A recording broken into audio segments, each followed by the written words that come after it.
नमस्कार दोस्तों, सभी एस्ट्रोलॉजी फ्रेंड्स का बहुत बहुत स्वागत है। आज मैं फिर एक बहुत ही इंपॉर्टेंट टॉपिक पर डिस्कशन करूंगा आपके साथ। दशा for marriage and timing of marriage. आप ये वीडियो बिल्कुल भी छोड़कर मत जाइएगा, क्योंकि टॉपिक आपको जितना आसान लग रहा है ये उतना आसान नहीं है। जितना ट्रेडिशनल लग रहा है उतना ट्रेडिशनल नहीं है। दशा फॉर मैरिज जैसे ही सुना होगा तो जो लोग एस्ट्रोलॉजी करते हैं या जिन्हें थोड़ी जानकारी है वो एकदम से निकल जाएंगे, सोचेंगे मैं कौन सी नई बात बताने वाला हूँ।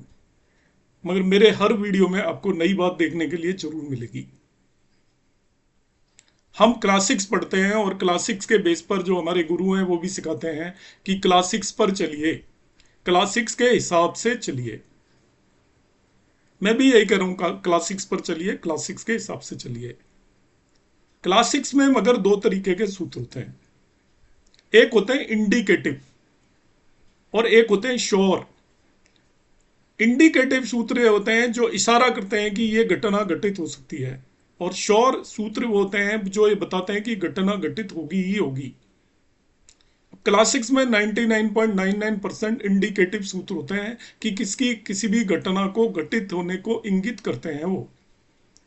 जैसे मैरिज होनी है तो क्लासिक्स में लिखा होता है भाई 7वें भाव से रिलेटेड ग्रहों की दशाओं में मैरिज होगी। तो आप सामान्य किसी भी एस्ट्रोलॉजर के पास चले जाएं या आप उनसे पूछ लें, या हमारे टीचर जो हमें पढ़ाते हैं वो यही बताएंगे कि 7वें भाव से रिलेटेड ग्रहों की दशाओं में मैरिज होगी। किसी की नहीं हुई है तो फिर वो कह देंगे उसे एस्पेक्ट कर रहा है, उसकी दशा में हो जाएगी। फिर नहीं हुई है तो वो कहेंगे कि उसे कंजंक्शन में जो है ग्रह उसकी दशा में मैरिज हो जाएगी। फिर कहेंगे नहीं, 7वें भाव में जो बैठा है उसकी दशा में मैरिज हो जाएगी। अब अभी भी नहीं हो रही है तो फिर वो कहेंगे राहु की दशा में हो जाएगी, कारक है राहु। फिर कहेंगे वीनस की दशा में मैरिज हो जाएगी। अभी भी नहीं होता तो D9 चार्ट नवांश में पहुंच जाएंगे, और नवांश में कहेंगे कि नवांश में जो 7वें भाव में जो ग्रह बैठा है उसकी दशा में हो जाएगी, उसे जो देख रहा है उसकी दशा में हो जाएगी, उसके लॉर्ड के साथ जो बैठा है उसकी दशा में हो जाएगी। तो वो क्या करेंगे कि वो जो इंडिकेटिव क्लासिक्स में दिया हुआ है उसकी तरफ से अपने हिसाब से उसके इंटरप्रिटेशन करते करते करते करते और इतनी ज्यादा वो दशाएं बना दी कि इन सभी में उसकी नेटिव की मैरिज हो जाएगी। जो ऋषि मुनि थे वो बहुत महान थे, उनके अंदर बहुत ज्ञान था, और वो ये समझते थे कि हम जो इंडिकेशन देंगे उन्हें जो आने वाले ज्योतिषी हैं, क्योंकि ज्योतिषी होने के लिए कंडीशन होती है। जिन लोगों ने पढ़ा होगा उसमें लिखा होना होता है कि उन्हें एक्स्ट्रा ऑर्डिनरी बुद्धिमान होना चाहिए, उन्हें इधर उधर की सारी बातें समझ में आनी चाहिए, दुनियादारी समझ में आनी चाहिए। मैं एग्जैक्ट टर्म नहीं बोल रहा हूँ जो बुक्स में लिखी हुई है, मैं आपको समझ में आने वाली टर्म बता रहा हूँ। मगर ये जरूर है उसको बहुत अच्छा गणितज्ञ होना चाहिए, बहुत बुद्धिमान होना चाहिए, और उसको देश काल पात्र की जानकारी होनी चाहिए। तो ये सारी चीजें हम केवल पढ़ते हैं मगर उस पर अमल नहीं करते। तो जितने भी इंडिकेटिव सूत्र हैं क्लासिकल एस्ट्रोलॉजी के, वो कोई भी एक्चुअल लाइफ में लगते ही नहीं है। उन इंडिकेटिव सूत्रों को आपको डिकोड करना है, जिसे डिकोड करना आ जाता है वो एस्ट्रोलॉजी सीख जाता है।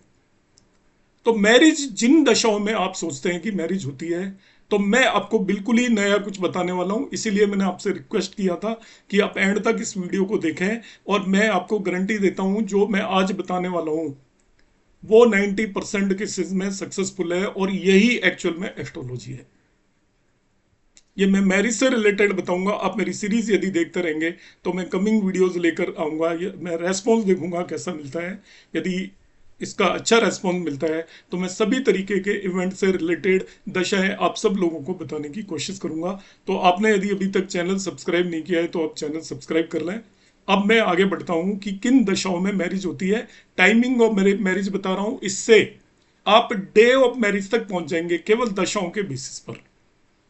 अप्रोप्रिएट दशा आपको लगाना आ जाता है तो डे ऑफ मैरिज तक पहुंच जाएंगे, मगर इसमें शर्त है, एक कंडीशन है, आपको टाइम ऑफ बर्थ बिल्कुल ही एक्यूरेट होना चाहिए। ये कॉम्बिनेशंस आप यदि कोई 1964 या 1970 में पर्सन बॉर्न हुआ है उसकी कुंडली पर यदि आप लगाएंगे तो उतना सटीक शायद ना भी बैठे, क्योंकि उस समय तक कोई भी एक्यूरेट टाइम ऑफ बर्थ की परवाह नहीं करता था। जो लोग नोट भी करते थे वो अप्रोक्सीमेट टाइम नोट करते थे, घड़ियां भी उतनी एक्यूरेट नहीं होती थी, 5-10 मिनट आगे पीछे घड़ियां होती थी। यदि मेल मेंबर घर के अंदर नहीं होता था, फीमेल मेंबर ही होती थी, या हॉस्पिटल में बर्थ तो होती ही कम थी उस समय पर, तो उनके पास घड़ियों तक नहीं होती थी, तो अंदाजे से टाइम लिखा जाता था। तो अंदाजे के टाइम के लिए ये एप्लीकेबल नहीं है। मगर जो भी अभी 21st सेंचुरी में जितने भी बच्चे बोर्न हुए हैं, तो हॉस्पिटल भी आजकल एक्यूरेट टाइम रखने लग गए हैं, और लोग भी उनसे कहते हैं बिल्कुल एक्यूरेट टाइम बताने के लिए। तो जिसका टाइम एक्यूरेट है उन सभी के लिए ये फॉर्मूला 90% से ऊपर केसेस में बिल्कुल लगेगा। और मैं दशाओं में कोई भी वेरिएशन नहीं करूंगा, मैं जिनकी दशाएं बताऊंगा उन्हीं में मैरिज होगी, ये मेरी गारंटी है। देखिए, दशा फॉर मैरिज ध्यान से पढ़ ले। 5 तरह की दशाएं होती हैं, मैं विंशोत्तरी दशा की बात कर रहा हूं। और भी दशा सिस्टम यूज किए जा सकते हैं।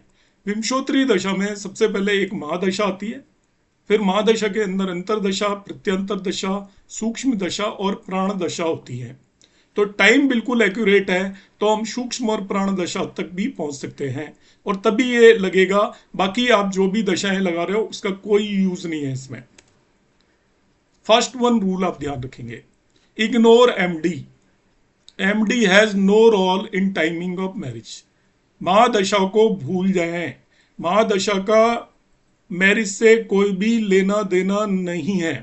महादशा 20 साल की, महादशा 15 साल की, महादशा 18 साल की आती है, तो महादशा किस ग्रह की है वो ना आपकी मैरिज को रोकेगी, ना ही वो मैरिज आपकी कराएगी। तो जो लोग महादशा को यूज करते हैं वो इसको बिल्कुल यूज ना करें। वो 20 साल की महादशा होती है, किसी नेटिव की यदि 20 साल की उम्र में 20 साल की शुक्र की महादशा आ गई तो उसकी मैरिज होगी ही होगी। शुक्र चाहे करा पाए या ना करा पाए, शनि की 19 ईयर की आ गई तो उसी महादशा में मैरिज होगी। तो महादशा को हम बिल्कुल भी कंसीडर नहीं करेंगे। रेलिवेंट दशा फॉर मैरिज जो होती है वो होती है अंतरदशा, प्रत्यंतर दशा, सूक्ष्म दशा। इन 3 दशाओं को नोट करना है। तो आप चौंक गए होंगे, आप सूक्ष्म दशा को ज्यादातर लोग यूज ही नहीं करते। मैंने देखा है प्रत्यंतर दशा को भी यूज नहीं करते। आप इसके नोट्स बना लें और लगाएं। मेरी ये गारंटी है कि 90% से ऊपर केसेस में, मैं गारंटी वर्ड बोल रहा हूँ, एस्ट्रोलॉजी में कोई भी ऐसी चीज नहीं होती। मगर आप इस तरीके से लगाएंगे, आप कोई भी मैरिड कपल्स की कुंडलियों पर भी इसको लगा के देखना, क्योंकि ये मैंने रिसर्च की है और ये 99% केसेस में अप्लाई हुई है। उसके बाद ये मैं वीडियो लेकर आया हूँ। Relevant dasha for marriage are AD, PD and sukshma dasha. इन 3 दशाओं को आप रेलिवेंट दशाएं मानेंगे। मैरिज मीन्स क्या है? मैरिज का मतलब क्या है, यहां पे ध्यान से समझ लें। Marriage means mental acceptance by both partners, has nothing to do with the marriage ceremony. यहाँ पे मैरिज का मतलब आपके जो फेरे पड़ते हैं उससे इसका कोई भी मतलब नहीं है। मैरिज का मतलब फेरों से तब हुआ करता था जब जो मैरिज कंप्लीटली एंगेज्ड मैरिज हुआ करती थी। तो उसके अंदर हम क्या करते थे कि पता ही नहीं होता था हस्बैंड वाइफ को, वो पहली बार एक दूसरे से उसी दिन मिला करते थे जिस दिन उनकी मैरिज सेरेमनी हुआ करती थी। मगर आज के टाइम पर ऐसा नहीं है। आज के टाइम पर बच्चों को या पहले से ही पेरेंट्स वो कर लेते हैं या खुद एक दूसरे से डिसाइड कर लेते हैं, किसी मैट्रिमोनियल साइट के साथ मिलते हैं। मिलने के बाद वो जब उनका एक तरीके से एक दूसरे की तरफ इंक्लिनेशन होना शुरू हो गया, आप उसे ही मैरिज मानकर चलें। उनका जब मेंटल एक्सेप्टेंस हो गई, वो बात बन गई कि हम मैरिज करने वाले हैं, इसके बाद आप जो फेरे पड़ने को आप एक सेरेमनी से ज्यादा कुछ ना माने। It is a one of the ceremonies, like जैसे रिंग सेरेमनी होती है। आजकल बच्चे फेरे पड़ने से पहले कोर्ट मैरिज कर लेते हैं, जिन्होंने बाहर जाना होता है वीजा वगैरह लेने के लिए, तो वो लीगली मैरिज होगी। इसलिए मैरिज को आप इस तरीके से मानकर चलें कि मेंटल एक्सेप्टेंस का तो अब पता नहीं चलेगा, मगर जब भी रिंग सेरेमनी होती है उस डेट को भी आप इसमें आप कंसिडर करके चलेंगे। कंप्लीटली वो यदि आपका अरेंज मैरिज है तो अरेंज मैरिज के केस में आप बिल्कुल ही अरेंज्ड है, कोई किसी तरीके का उनका मीटिंग ही नहीं हुआ, इन दैट केस आप जिस दिन फेरे पड़ते हैं उसको मानकर चल सकते हैं। तो मैरिज को आप ये 2 या 3 फंक्शंस को कंसीडर करके चल रहे हैं, उनमें से एक ना एक फंक्शन जो मैं बताऊंगा उस डेट को पक्का होगा। लाइक एंगेजमेंट, या आपका लव मैरिज है तो आपका कब अफेयर शुरू हुआ वो, या आपका बिल्कुल अरेंज मैरिज है तो आपके किस दिन फेरे पड़ने वाले हैं या जो मैरिज सेरेमनी हो रही है उस डेट को आप मानकर चलेंगे। Marriage is possible in the dasha of Lord of 1, 7 and 12। अब ध्यान से समझ लें आप, लग्न सेकंड 7th हाउस और 12th हाउस। लग्न एक्चुअली होता है हाउस ऑफ द वाइफ और house of the husband. Wife के लिए 7th से 7th स्पाउस का हाउस हो गया, वो लग्न हो गई, और हस्बैंड के लिए 7 से 7 वो वाइफ के लिए स्पाउस का प्लेस हो गया।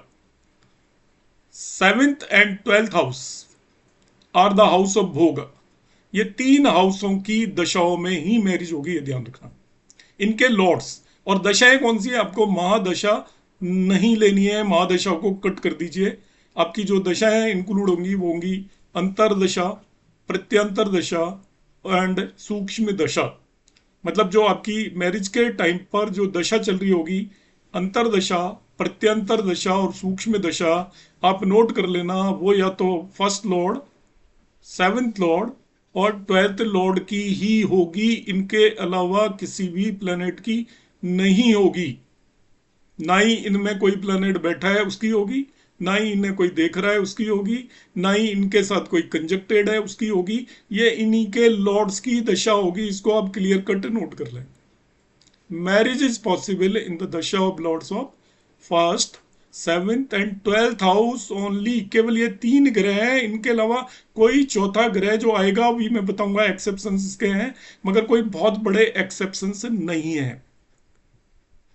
तो ये आपके जो जनरली ये ट्रेडिशनल हम जो मानते हैं उससे मैं ये बिल्कुल अलग चीज बता रहा हूं कि आपकी महादशा को कंसीडर नहीं करना है, अंतरदशा, प्रत्यंतर दशा और सूक्ष्म दशाएं लेनी है। ये जो दशाएं होंगी वो आपका फर्स्ट लॉर्ड, 7th लॉर्ड और 12th लॉर्ड की ही होंगी पक्का मैरिज वाले दिन। Further no other planet can replace them. इनके अलावा कोई भी और प्लेनेट की दशा में मैरिज नहीं हो सकती।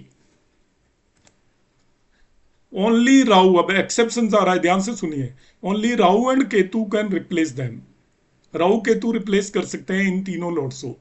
तो ये तीन लॉर्ड हो गए आपकी कुंडली में, फर्स्ट लॉर्ड, 7th लॉर्ड और 12th लॉर्ड, इन ये तीन लॉर्ड इन्वॉल्व है। इन्हें राहु और केतु रिप्लेस कर सकते हैं, क्यों? राहु और केतु कोई बॉडी नहीं है, उनका कोई साइज नहीं होता, उनका कोई मास नहीं होता, वो केवल पॉइंट है, बिंदु हैं केवल।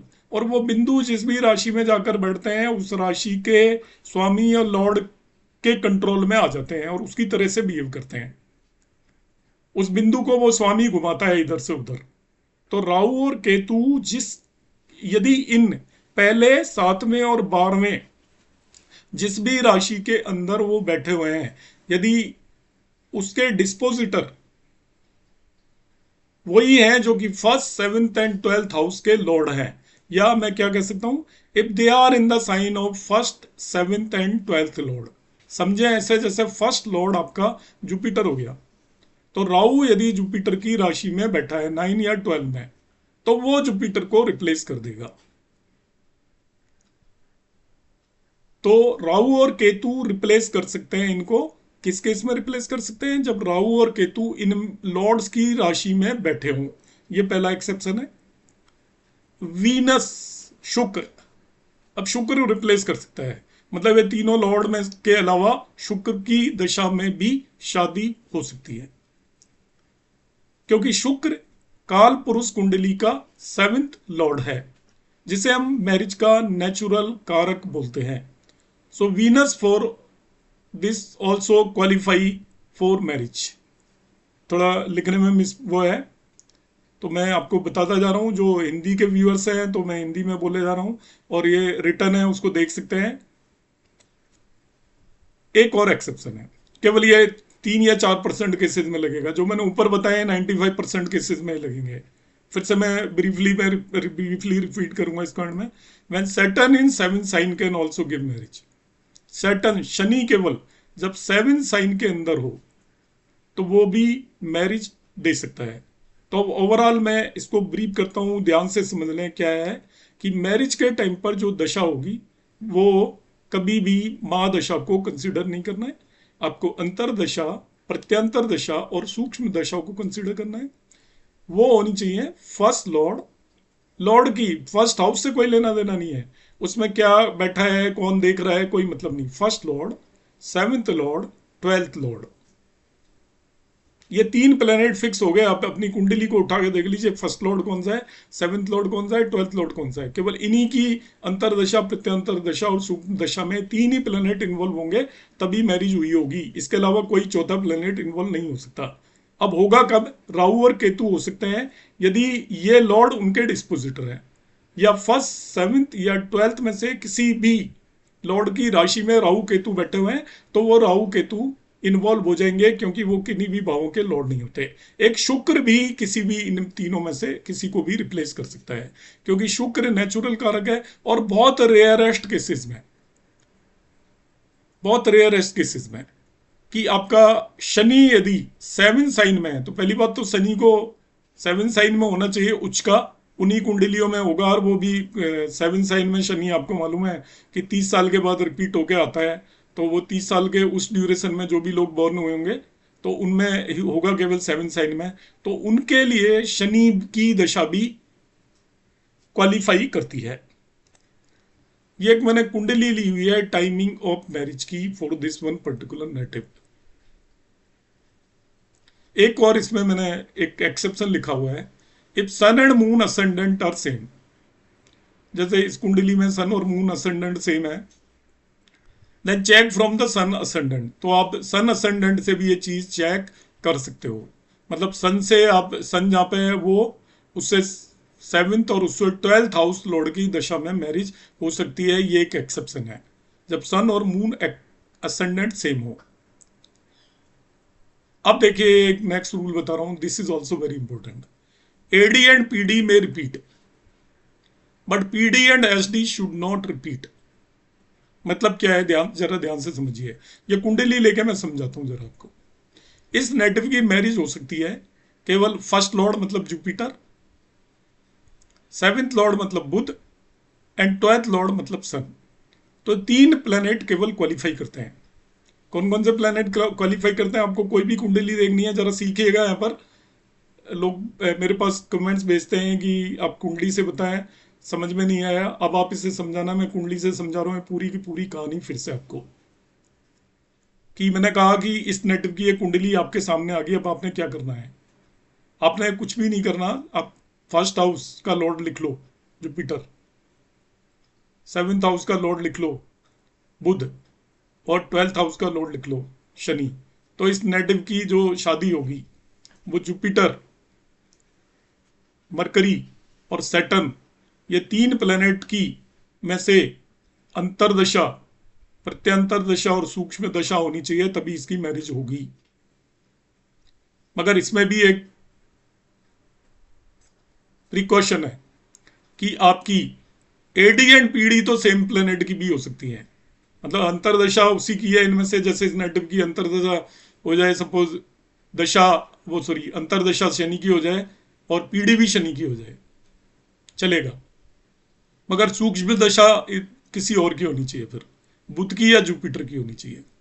तो यहां पर मैंने लिखा है जैसे इस नेटिव की हो सकती है, सैटर्न सैटर्न जुपिटर में मैरिज हो सकती है, कोई दिक्कत नहीं है। एडी एंड पीडी में रिपीट, ध्यान से समझ लीजिए, but PD and SD should not repeat. कि इसकी अंतरदशा तो शनि की हो गई, ट्वेल्थ लॉर्ड की, मगर प्रत्यंतर दशा और सूक्ष्म दशा सेम प्लेनेट की है, तो वो एक्सेप्टेबल नहीं है। मतलब अंतरदशा और प्रत्यंतर दशा सेम प्लेनेट की हो सकती है, सूक्ष्म दशा किसी और प्लेनेट की होनी चाहिए।